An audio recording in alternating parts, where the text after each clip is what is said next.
पुनल तो पंहिंजे चाचे जो खून छो कयो? मूं ते एतबार कयो साहब, मां खून न कयो साहब, मूं ते एतबार कयो।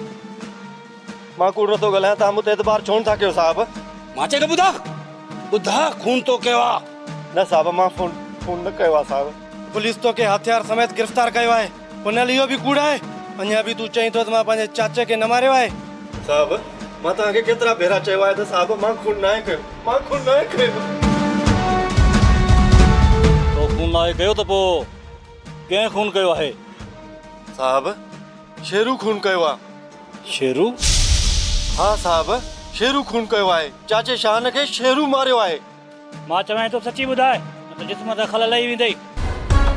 साहब, ही पुनल कूड़ तो ॻाल्हाए। मुंहिंजो भाउ शेरू चाचे जो खून कीअं थो करे सघे? ही पंहिंजो गुनाह मुंहिंजे भाउ जे मथां थो हणे, मुंहिंजे भाउ जे मथां। साहब, हिनखे शर्म अचणु घुरिजे। असां कॾहिं बि हिनखे पंहिंजो वेगो भाउ न सम्झो हो ऐं ही वेगो हो, सो वेगो थी बीठो आहे।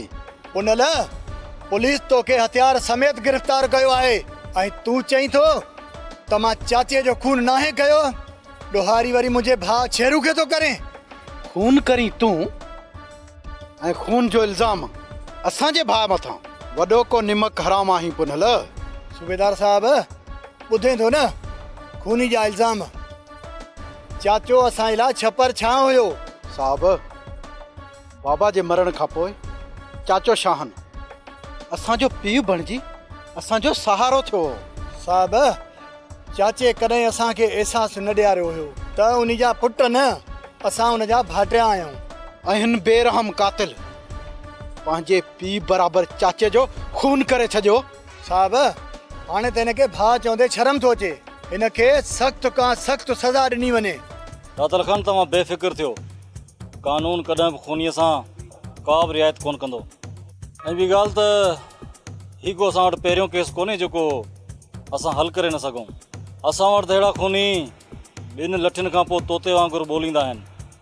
ही त ग़रीब आहे, ही कहिड़े बाग़ जी मूरी आहे?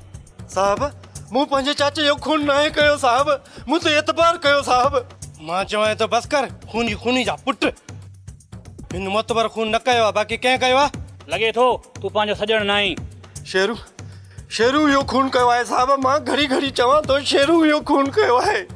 मतलब त तूं ईअं न पासी दे। हाँ न मिस्टर गुलाम मुस्तफ़ा, न थी सघे थो त शेरू बि हिन सां गॾु हिन जे ॾोह में मुलविस हुजे।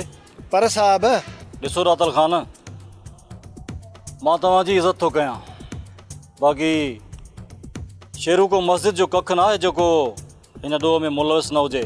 जेकॾहिं खून जी जांच जो रुख शेरू तरफ़ वञे थो न, त असीं पुछा गाछा उन खां बि कंदासीं। छा सम्झो तव्हां मिस्टर गुलाम मुस्तफ़ा? यस सर। हिन इन्वेस्टिगेशन में शेरू खे बि थाणे ते पेश कयो। Okay sir. हा आसमां, पर मां त हर वक़्तु अलाह साईं खां इहा ई दुआ घुरंदो आहियां त घटि में घटि मुंहिंजे तरफ़ां कंहिं बि बेगुनाह सां का नाइंसाफ़ी न थिए। ऐं जेकॾहिं का सज़ा अचे त असुल गुनाहगार खे अचे। सर, अलाह कंदो त ईअं ई थींदो। पर सर, तव्हांजो तजुर्बो छा थो चए?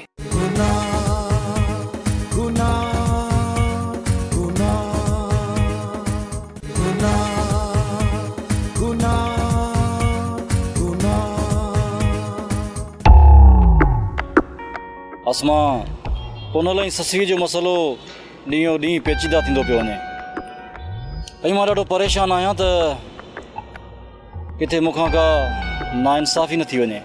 सर, तव्हां त शफ़ाफ़ नमूने सां जांच कयो पिया, पर सर पुनल त हथियार समेत अरेस्ट थियो आहे। सर, उन हथियार सां ई शाहन जो क़त्ल थियो आहे। सर, पोइ तव्हां परेशान छो आहियो? हा आसमां, मां मुख़्तलिफ़ सोर्सनि खां अञा बि जांच कयां पियो, पर मूंखे त इहा बि ख़बर पई आहे त